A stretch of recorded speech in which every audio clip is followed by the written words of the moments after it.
Le but de cette vidéo est de présenter le principe de l'échographie, puisqu'on va l'étudier en TP, en classe de seconde. Alors l'écho, tout le monde connaît.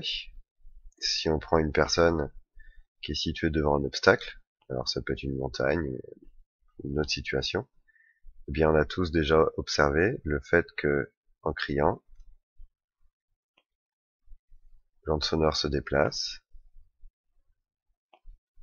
Il faut un certain temps pour atteindre l'obstacle. Puis l'obstacle renvoie l'onde sonore en direction de la personne.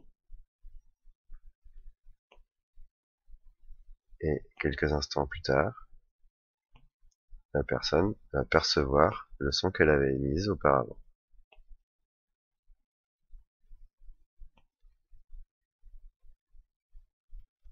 C'est le principe de l'écho, et c'est utilisé dans la technique de l'échographie. Alors, la distance parcourue par l'onde sonore. Si on considère que la distance d est la distance directe qui sépare la personne de l'obstacle, eh bien l'onde sonore elle a parcouru cette distance d à l'aller, entre la bouche et l'obstacle, puis elle a reparcouru la même distance d au retour, entre l'obstacle et l'oreille, et donc, en tout, l'onde sonore a parcouru une distance égale à 2 fois d. Pour parcourir cette distance, eh bien, il lui faut une certaine durée. Et la durée totale, pour l'aller-retour, elle sera notée delta t. Cette onde se déplace à une certaine vitesse, qu'on va noter v. Eh bien, il existe une relation mathématique entre la distance parcourue, 2 fois d, et la durée du parcours, delta t, et la vitesse v.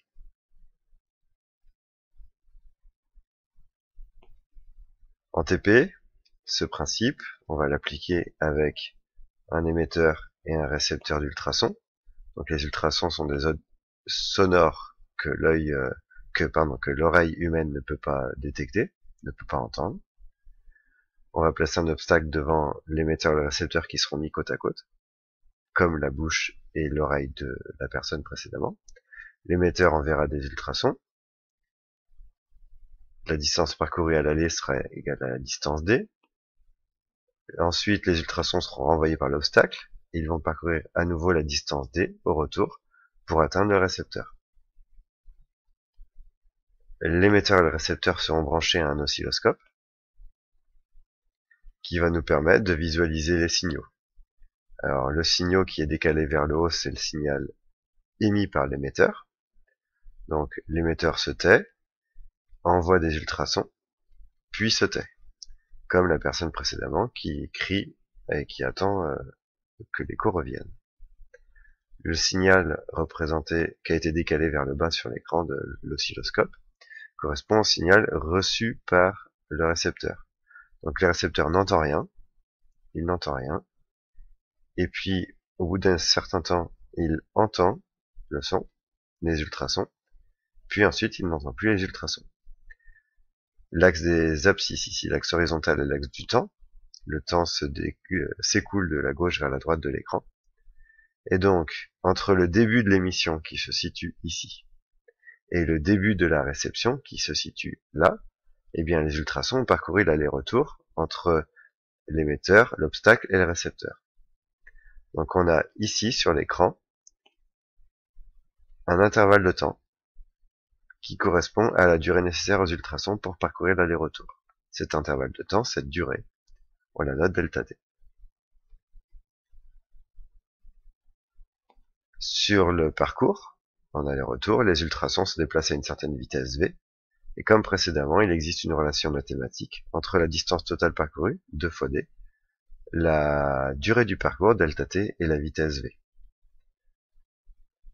Quand on possède un oscilloscope tel que celui-ci, et qu'on connaît auparavant la vitesse à laquelle se déplacent les ultrasons dans l'air, eh bien, on est capable de calculer la distance qui sépare l'ensemble émetteur-récepteur de l'obstacle.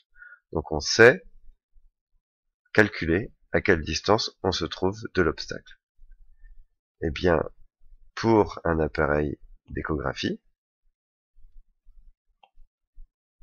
l'émetteur et le récepteur d'ultrasons sont placés dans la sonde.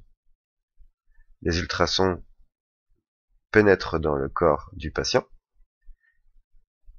Dans le corps du patient, les ultrasons vont être envoyés par différents obstacles, que sont les différents organes, et la sonde, donc la partie réceptrice de la sonde, va recevoir les ultrasons avec un certain retard, au bout d'un certain délai, après une certaine durée parcourue dans le corps du patient. Le traitement informatique de tous ces signaux va permettre de reconstituer une image. Alors, dans un appareil d'échographe, dans une sonde échographique, telle que celle qui est représentée ici, eh bien, on n'a pas un seul émetteur et un seul récepteur, mais on en a de nombreux. Et le traitement informatique est très important, très compliqué, très complexe, pour aboutir à une image sur un écran.